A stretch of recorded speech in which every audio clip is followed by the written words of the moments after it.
Attention! What you're about to hear is one of the most unbelievable and least talked about stories from Hollywood's golden age. The meeting between two American titans, the King of Rock and the greatest Western star, almost completely changed the history of cinema. Yes, Elvis Presley was just steps away from sharing the screen with John Wayne in the very film that would earn the Duke his only Oscar. But that epic encounter was sabotaged. Sabotaged by demands, behind-the-scenes politics, and business decisions that still leave fans wondering what would Hollywood have been like if Elvis had accepted the role in True Grit. Elvis Presley is remembered mainly as the King of Rock, but to understand why his story crosses so dramatically with John Wayne's, you have to look beyond the stage and see the Southern boy who grew up immersed in American culture, especially the imagination of the Old West.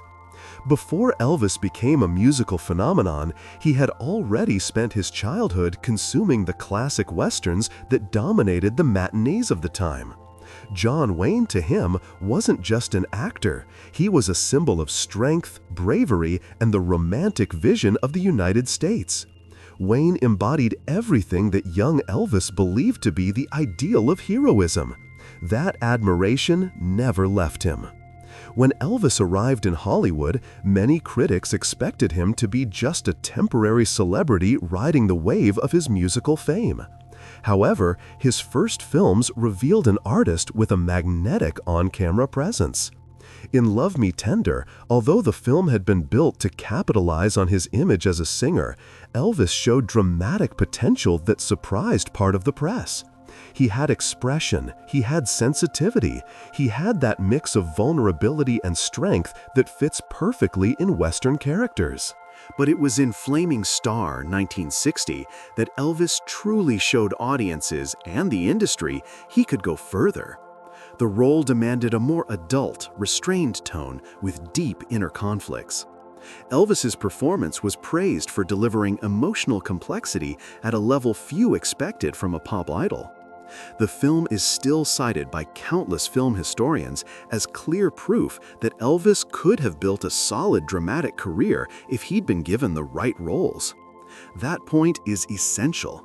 Elvis had talent as an actor. What he lacked was creative autonomy. Bound by contracts that prioritized light musical films, he spent years repeating worn-out formulas that kept him from being taken seriously by studios and critics. Audiences loved seeing him sing, but Elvis wanted more. He wanted flesh-and-blood characters, to explore emotion, to take on dramatic parts that challenged his artistry. Everyone close to him knew that desire. While Elvis sought this turning point, Hollywood itself was changing. The classic Western was giving way to more human, darker, less idealized stories. John Wayne, the genre's absolute icon, was at a decisive moment. The adaptation of True Grit emerged as a project capable of renewing his image and reaffirming his place in American culture.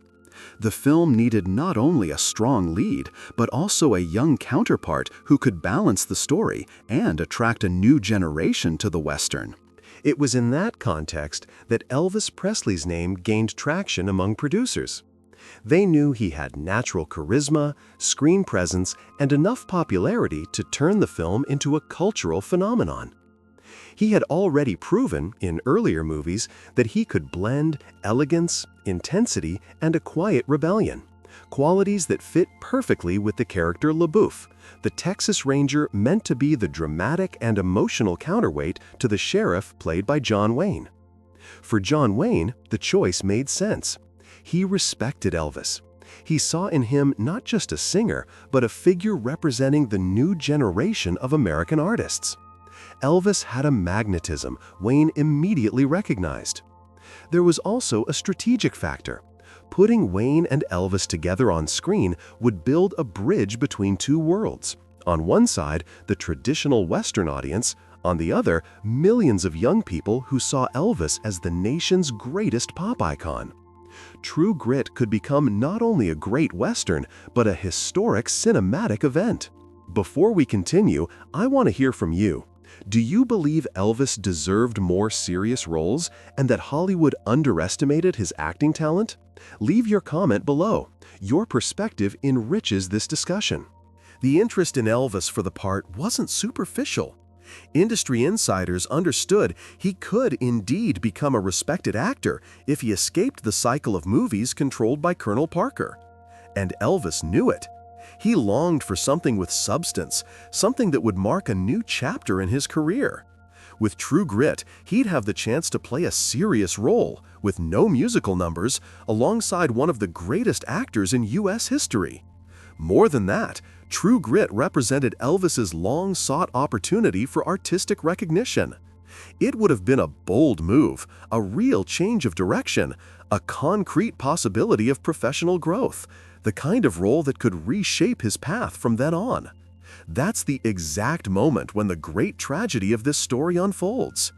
Everything was aligned: Elvis's talent, producer interest, John Wayne's informal approval, and the perfect timing for a career shift. The opportunity was right there, ready to be seized. And precisely for that reason, the outcome became so striking, so frustrating, and still so discussed today. To understand why Elvis Presley didn't go down in history as True Grit's co-star, we must look into what was really happening behind the scenes of his career then. In 1968-69, Elvis was at a critical point. He had just been artistically reborn after the 1968 TV special, a watershed that put him back on top. He was more mature, confident, and determined than ever to regain control of his artistic identity. It was the perfect time for a cinematic turning point. And just as the opportunity knocked, the negotiation turned into one of the most frustrating chapters of his professional life. The big obstacle wasn't talent, timing, or interest. Elvis wanted serious roles. He wanted recognition as an actor. He wanted to test himself. But there was one man who held absolute control over every career decision: Colonel Tom Parker. He was both a business genius and one of Hollywood's most relentless agents. His priority wasn't Elvis's artistic growth, but the preservation of a predictable, safe, and profitable system, one that depended entirely on keeping Elvis in the kind of film that sold best: light musicals with guaranteed commercial appeal. True Grit didn't fit that model. It was a dramatic Western based on a novel with dense dialogue and no room for songs. It aimed for prestige, not immediate profit. To Elvis, that was exactly what he wanted, something that would elevate his image as an actor. To Parker, it was a threat to the financial balance he'd built. When early talks began about Elvis playing Texas Ranger LaBoeuf, records show the King showed genuine interest.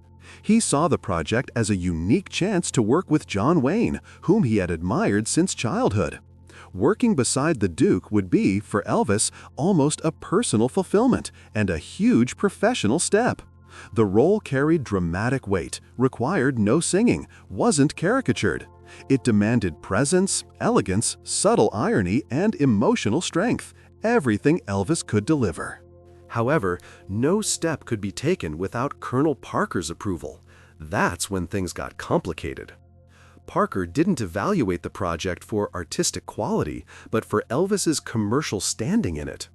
The Colonel had a strict rule: Elvis could never be presented as the second star, not under the title, not on the poster, not in the end credits.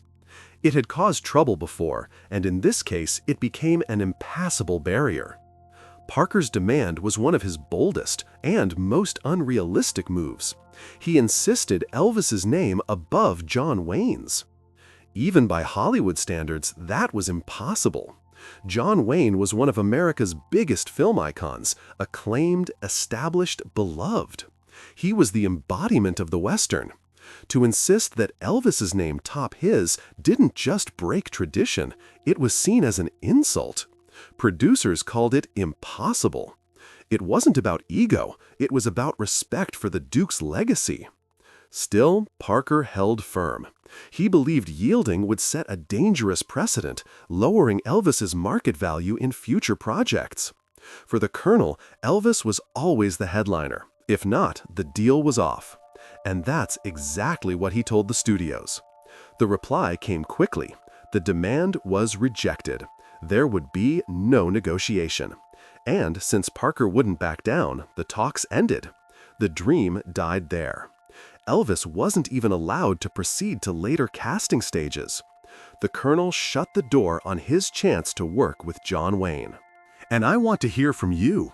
Did Parker do the right thing protecting Elvis's commercial position, or did he destroy the greatest cinematic opportunity of his career? Comment below. Your opinion matters in this debate. Soon after the fallout, producers looked for a replacement. They wanted someone young, charismatic, with musical appeal. They chose Glen Campbell, a rising country singer who gave an honest performance and even earned a Golden Globe nomination. Meanwhile, Elvis returned to the stage, prepared new shows, and stayed away from the dramatic roles that might have redefined his career. Instead of an Oscar alongside John Wayne, he went back to predictable films until gradually stepping away from cinema altogether. That's the heart of this chapter. Elvis had the talent, the perfect role, Wayne's informal support, and the ideal career moment, but the final decision wasn't his. The historic opportunity was lost not through lack of ability, but through a contractual demand that kept him from taking the creative leap he so desired. When Elvis's chance at True Grit vanished, no one could foresee how deeply that decision would affect not only the King's career, but American film history itself. In 1969, True Grit became a cultural landmark, the film that brought John Wayne back to artistic prominence and earned him the only Best Actor Oscar of his life. Elvis, meanwhile, took a very different path, and his absence from the project left a question no other film has ever answered. What would that cinematic meeting of these two legends have been like? To grasp the depth of that loss, we must look at Elvis's exact moment in life then. After the 1968 special, he was artistically reborn, singing with passion again, reappearing on the musical scene with strength, finding new purpose on stage. He was a mature Elvis, aware of who he was and what he represented, but also an artist eager for challenge. He knew he'd spent years trapped in movies that didn't use his potential. Critics wanted more from him, and he wanted to deliver more. True Grit was the perfect chance. The film was respected, based on a solid novel, with well-built characters and genuine dramatic depth. Elvis playing LaBoeuf would mark a clear change of direction, proof he could act on equal footing with Hollywood's greats. There was something almost symbolic about putting the King of Rock beside the King of the West, a union of two cultural forces that shaped generations. And that union never happened. The most immediate consequence was that Elvis's film career lost its best chance to be redefined. Later works like Charo tried to show a more serious side of him, but lacked the dramatic power, budget, and prestige of a production like True Grit. Audiences mostly kept seeing Elvis as confined to musical roles, not because he lacked skill, but because he never got the space to prove otherwise on a large scale. At the same time, True Grit moved forward.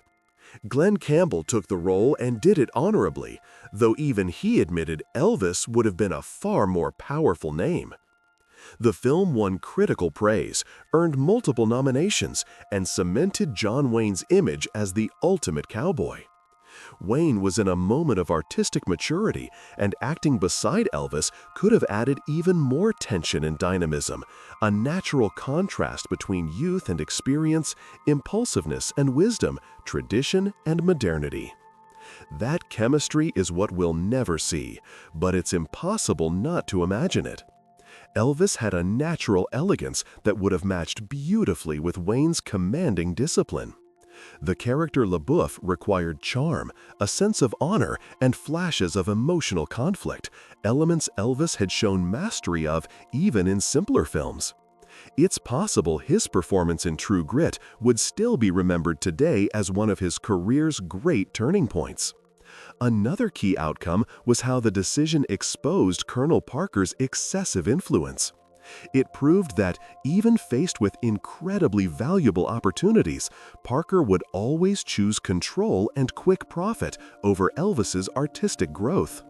Many historians cite this episode as one of the pivotal moments that kept Elvis from earning the critical prestige his talent deserved. He didn't just lose true grit, he lost the chance to be seen as a complete actor. Yet there's also the human side of this story. When Elvis met John Wayne years later, accounts describe a memorable moment. Elvis approached, shook the Duke's hand, and thanked him for all he represented. It was a sincere, almost childlike gesture, showing how much Wayne had meant to him growing up. It's impossible not to imagine how deeply Elvis would have valued working beside his hero.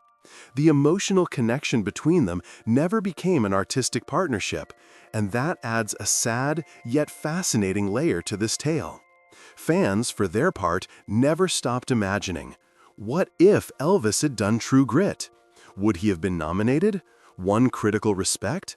Stayed in film with more sophisticated projects? Created a second artistic era as powerful as his musical one?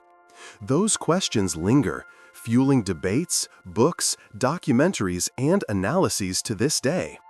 In the end, this story reveals something profound about Elvis Presley's life. It shows that behind the fame was an artist seeking growth, recognition, and challenge. It shows that sometimes history isn't shaped by talent or opportunity, but by decisions made behind closed doors, guided by interests that don't always reflect the artist's dreams.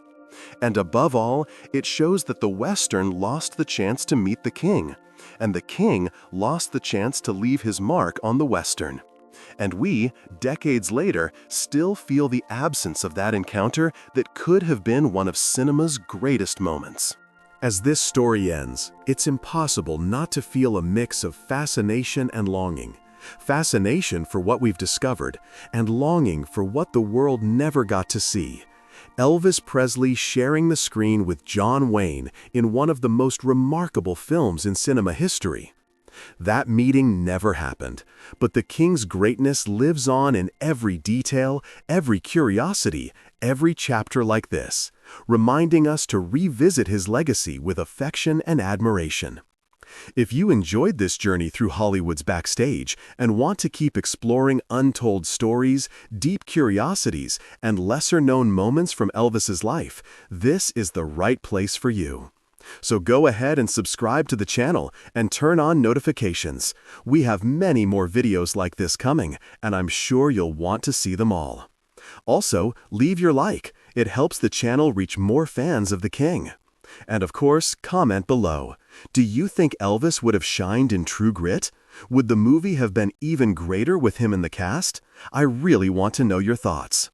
And don't forget, share this video with your friends, family, and everyone who, like you, carries a special affection for Elvis Presley. The more people hear this story, the more alive the legacy of our eternal King of Rock becomes.